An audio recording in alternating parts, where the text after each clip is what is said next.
Hello my dear students, welcome back to one more class. आज की इस class में हम स्टार्ट करने वाले हैं क्लास 11th का एक चैप्टर और उस चैप्टर का नाम है केमिकल इक्विलिब्रियम। स्टूडेंट्स, इस चैप्टर में बहुत सारे कॉन्सेप्ट्स हैं और ये सिर्फ क्लास 11th के लिए ही नहीं, क्लास 12th के लिए भी बहुत ही ज्यादा यूजफुल है। क्लास 12th में इस चैप्टर से काफी सारे जो कॉन्सेप्ट जो है वो हम यूटिलाइज करते हैं रीजन देने के लिए, एक्सप्लेनेशन के लिए। सो इस चैप्टर को हम स्टार्ट करते हैं। आई होप आप सभी अपने अपने नोट्स बना रहे हैं और इसको अच्छे से समझेंगे और जो भी कुछ डाउट है तो आप मुझे बेझिझक आप मुझे पूछ सकते हैं। I will clear your all doubts. तो चलो आज की क्लास स्टार्ट करते हैं। तो अभी हम बात कर रहे हैं केमिकल इक्विलिब्रियम की। तो फर्स्ट ऑफ ऑल हम ये समझते हैं कि इक्विलिब्रियम होता क्या है। इक्विलिब्रियम मींस क्या होता है कि जब रेट ऑफ रिएक्शन, हम क्या कहेंगे, rate of forward reaction, rate of forward reaction जो है, rate of forward reaction is equal to rate of backward reaction.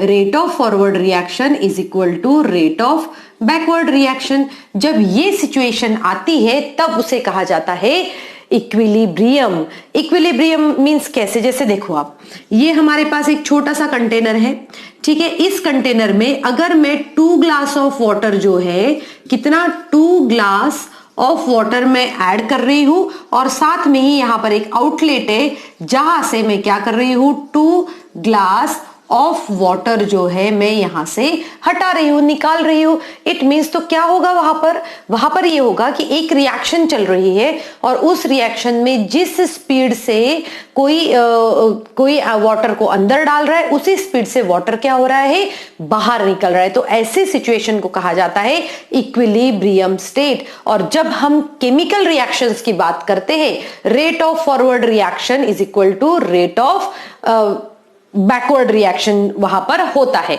अगर हम यहां पर इक्वेशंस के अकॉर्डिंग टू समझे तो वहां पर कैसे होगा, जैसे अगर मान के चलो A is converting into B, ठीक है, A is converting into B, तो जब एक B में कन्वर्ट हो रहा है तो उसे कहा जाएगा रेट ऑफ फॉरवर्ड रिएक्शन, और जब B A में कन्वर्ट होगा तो उसे कहा जाएगा रेट ऑफ बैकवर्ड रिएक्शन। और जब ये दोनों रिएक्शंस का रेट जो है जब एक साथ होता है, सेम स्पीड में चलती है दोनों रिएक्शंस, तो उसे कहा जाता है केमिकल इक्विलिब्रियम। और ऐसे इक्विलिब्रियम को हम क्या कहते हैं, डायनामिक इक्विलिब्रियम भी कहते हैं। क्या कहते हैं हम ऐसे इसको, डायनामिक इक्विलिब्रियम।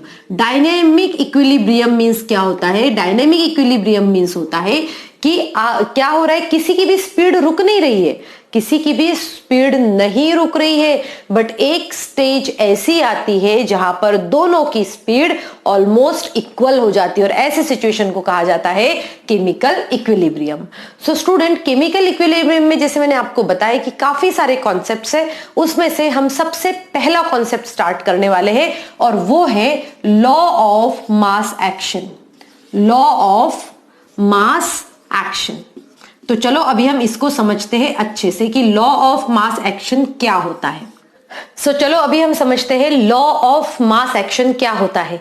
स्टूडेंट, स्टेटमेंट इसका जरूर थोड़ा सा बड़ा है बट उतना डिफिकल्ट नहीं है अगर आप इसको अच्छे से समझ लेते हैं तो देखो स्टेटमेंट क्या है। स्टेटमेंट क्या कह रहा है कि rate of a chemical equation, जैसे ये हमारे पास इक्वेशन है, तो इस केमिकल इक्वेशन का रेट जो होता है इज डायरेक्टली प्रोपोर्शनल टू, ये डायरेक्टली प्रोपोर्शनल होता है, किसके साथ होता है, देखो, the product of active masses. अभी मैं समझाती हूँ एक्टिव मासेस मींस क्या होता है। The product of active masses of the reactants with each concentration.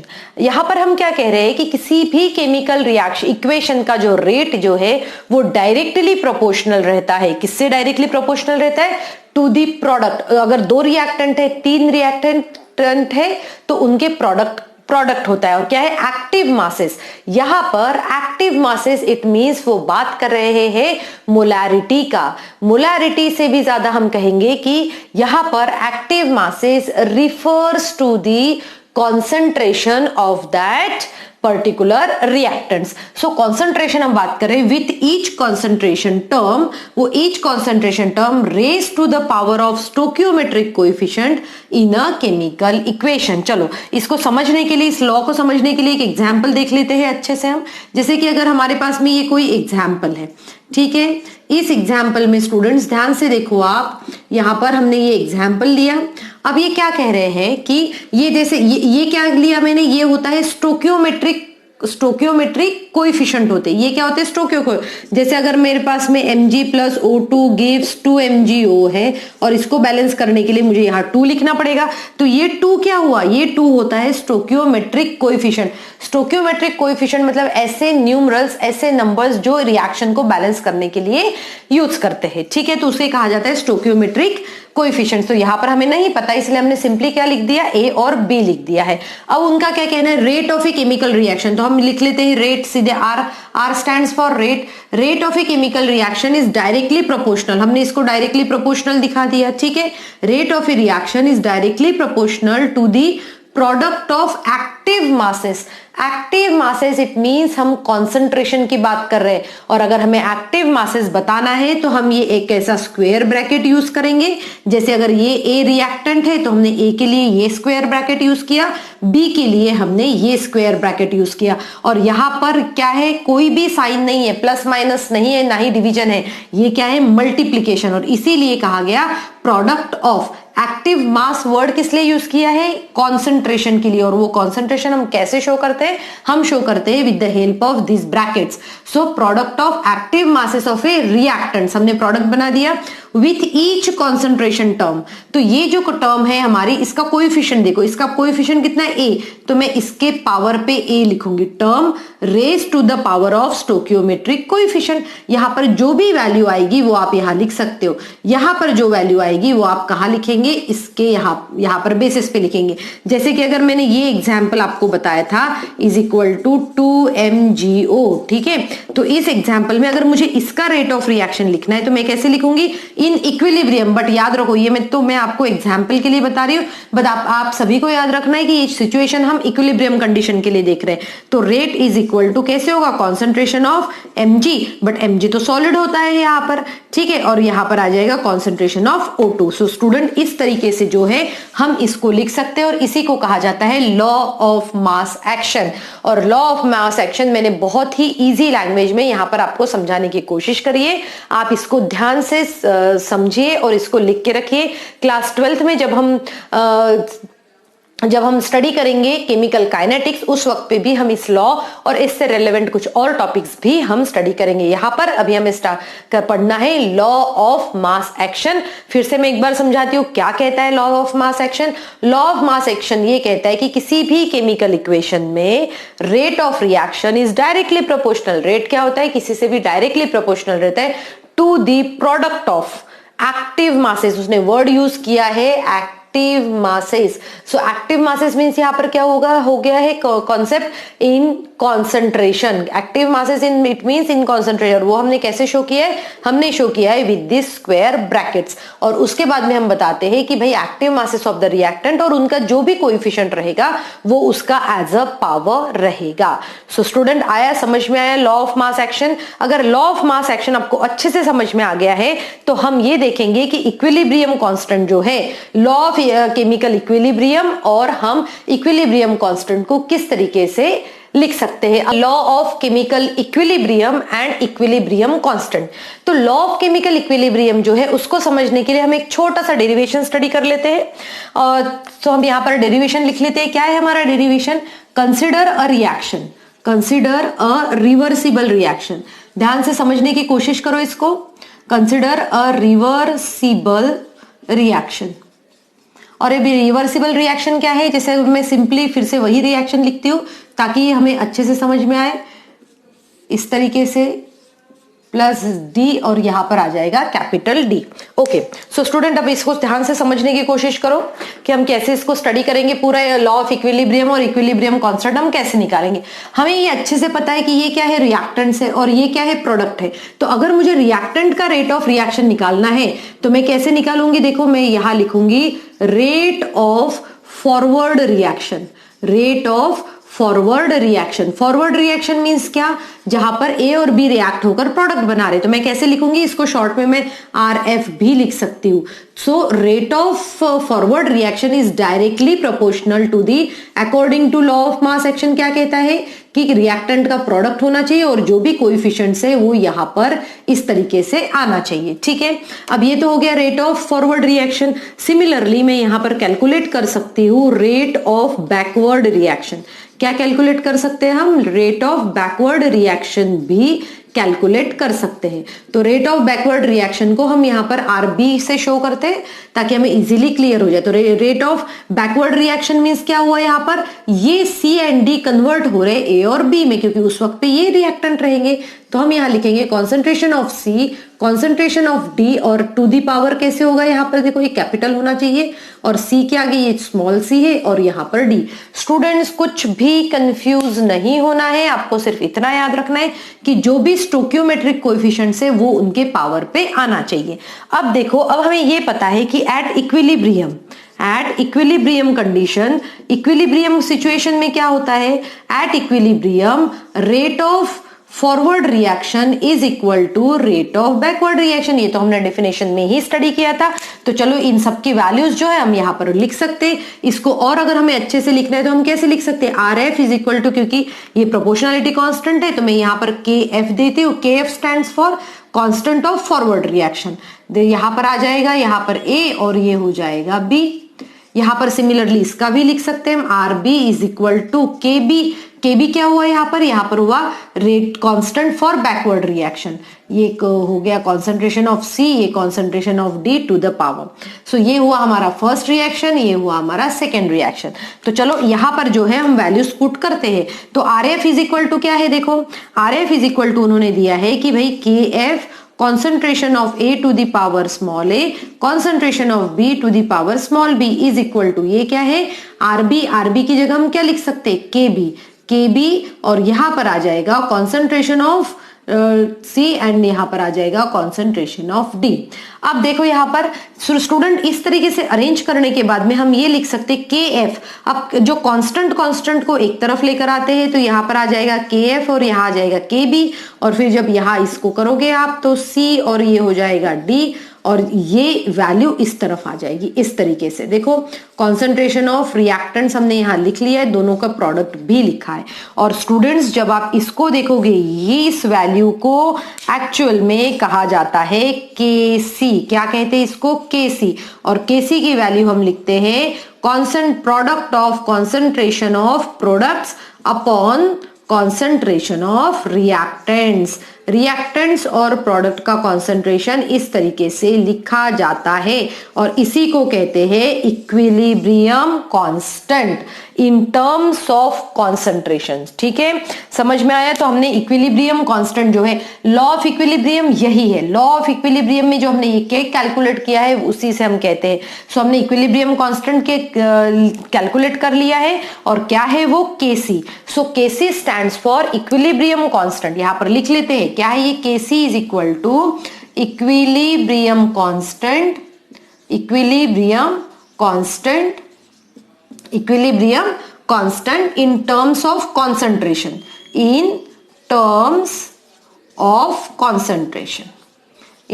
Of concentration जो है ये हो जाएगा। ठीक है, इसे कहा जाता है इक्विलिब्रियम कांस्टेंट। और ये हमने किसमें निकाला है, ये हमने निकाला है कॉन्सेंट्रेशन के टर्म्स में। नाउ अगर अब मुझे ये KC मैंने किसमें निकाला है, कॉन्सेंट्रेशन लिया, बट इन केस अगर कोई रिएक्टेंट गैसियस हो तो गैसियस अगर रिएक्टेंट्स हो तो उनके लिए कैसे निकाला जाता है, उस सिचुएशन में हम क्या लिखते हैं इसको। अभी हमने एक क्या फॉर्मूला देखा, KC is equal to concentration, हमने जो प्रोडक्ट में हमारे जो भी होंगे उसका कॉन्सेंट्रेशन लिखा अपॉन कॉन्सेंट्रेशन किसका लिखा है, रिएक्टेंट्स का। हमने यहां पर रिएक्टेंट्स का भी लिखा। तो ये हुआ है हमारा specifically constant. Now student, now consider that if the reactants are in gaseous state, if the reactants are in gaseous state, तो यहाँ कॉन्सेंट्रेशन यूज ना करते हुए हम यूज करते हैं पार्शियल प्रेशर्स, और पार्शियल प्रेशर को हम ये कहेंगे कि Kp is equal to Kc। अब क्या हुआ ये Kp, फिर यहाँ पर partial pressure of C to the power small c into partial pressure of capital D to the power small d upon यहां पर आ जाएगा partial pressure of A to the power small a into partial pressure of B to the power small b।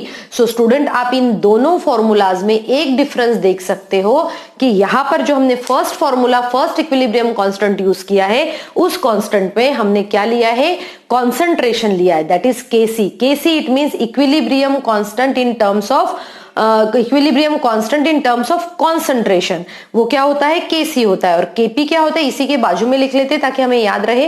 ये भी क्या है, एक equilibrium constant है। Kc भी क्या है, एक इक्विलिब्रियम कांस्टेंट है, और Kp भी एक इक्विलिब्रियम कांस्टेंट है। सो हम ये कहेंगे कि equilibrium constant in terms of pressure, और प्रेशर हम स्पेशली किसके लिए यूज करते हैं, गैसियस रिएक्टेंट्स के लिए। So student, in this way we can calculate the value of equilibrium constant at in terms of concentration. So student, यहाँ पर हमारे पास में दो डिफरेंट क्वेश्चंस है, और इन्हीं ऐसे ही टाइप के क्वेश्चंस जो है आपके एग्जाम में भी आते हैं। तो चलो इन क्वेश्चंस को सॉल्व करते हैं। तो पहला क्वेश्चन क्या है, पहले क्वेश्चन में ये कह रहे हैं कि राइट द एक्सप्रेशन, सिर्फ यहाँ पर एक्सप्रेशन लिखने के लिए कहा है, कुछ भी कैलकुलेट हमें नहीं करना है। वो क्या कह रहे हैं, right the expression for equilibrium constant for the following equation.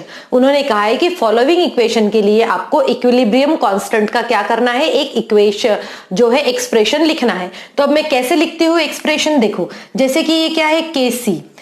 अब देखो स्टूडेंट, यहाँ पर एक क्वेश्चन आ सकता है स्टूडेंट्स के माइंड में कि यहाँ पर मैम, यहाँ पर देखिए गैस लिखा है, यहाँ पर भी गैस लिखा है, यहाँ पर भी गैस लिखा है, तो ये तो हमें प्रेशर के टर्म्स में लिखना चाहिए, बट हमारे क्वेश्चन में हमें इक्विलिब्रियम कांस्टेंट किसके टर्म में कहा, Kc, इसीलिए हम Kc ही लिखेंगे। सो Kc इज इक्वल टू हम क्या करते हैं, कॉन्सेंट्रेशन ऑफ NO, और फिर यहां पर इसका भी लिखते हैं कॉन्सेंट्रेशन ऑफ Cl2। इसकी पावर कितनी है, 2, तो यहां लिख दी हमने, और ये इसकी पावर तो कुछ भी नहीं है, तो कुछ भी नहीं लिखेंगे, अपॉन यहां पर कितना आ जाएगा, कॉन्सेंट्रेशन ऑफ NOCl, क्योंकि रिएक्टेंट में एक ही साइड है, और यहां पर आ जाएगा, क्या हो जाएगा, पावर 2 पावर क्यों आया, क्योंकि इनके कोई स्टोकियोमेट्रिक कोएफिशिएंट जो है वो 2 है। चलो अब ये वाला देखते हैं, सेम बहुत ही इजी है ये। Kc इज इक्वल टू, पहले हम प्रोडक्ट का लिखते हैं, तो प्रोडक्ट का कितना होगा, concentration of FeOH whole thrice, और यहां पर आप ध्यान दो स्टूडेंट, यहां पर सॉलिड लिखा हुआ है, और फिर नीचे आ जाते हैं Fe3 पॉजिटिव कॉन्सेंट्रेशन, और इसका आ जाएगा OH नेगेटिव, और आपने देखा यहाँ स्टोकियोमेट्रिक कोएफिशिएंट कितना है, 3, इसीलिए इसके ऊपर 3 लिखना पड़ेगा। अब हमेशा एक याद रखो कि कॉन्सेंट्रेशन, मैं यहां पर लिख देती हूं, आपको याद रखना है, concentration of any solid, concentration of any solid is 1, concentration of any solid is 1। तो हम यहां पर लिख लेते हैं, तो ये कैसे हो जाएगा, Kc is equal to 1 upon यहां पर इनका कॉन्सेंट्रेशन आ जाएगा, और उसकी जो कोएफिशिएंट जो है वो हमने उसके एज अ पावर लिखा। सो स्टूडेंट, ये जो हमने यहां पर लिखे हैं ये है expression for the equilibrium constant. Exam में बहुत बार एक्सप्रेशन भी लिखने के लिए आता है, और बहुत बार यहां पर इस तरीके से एक क्वेश्चन भी आ सकता है सॉल्व करने के लिए। तो चलो अभी हम पहले क्वेश्चन न्यूमेरिकल पढ़ते हैं, और उसके बाद में हम इसको सॉल्व करेंगे। न्यूमेरिकल क्या कह रहा है, देखो, the following concentrations were obtain, ये नीचे कॉन्सेंट्रेशन हमें मिले हैं, obtain for the formation of NH3 from N2 and H2। अब चलो सबसे पहले तो हम ये लिख लेते हैं कि N2 और H2 से NH3 कैसे बनता है। इस तरीके से रिएक्शन होगी, हम इसको बैलेंस करने के लिए हमने यहाँ 2 लिखा, और यहां पर क्या हो जाएगा, 3 आ जाएगा, तो हमारी इक्वेशन जो है ये बैलेंस्ड होगी।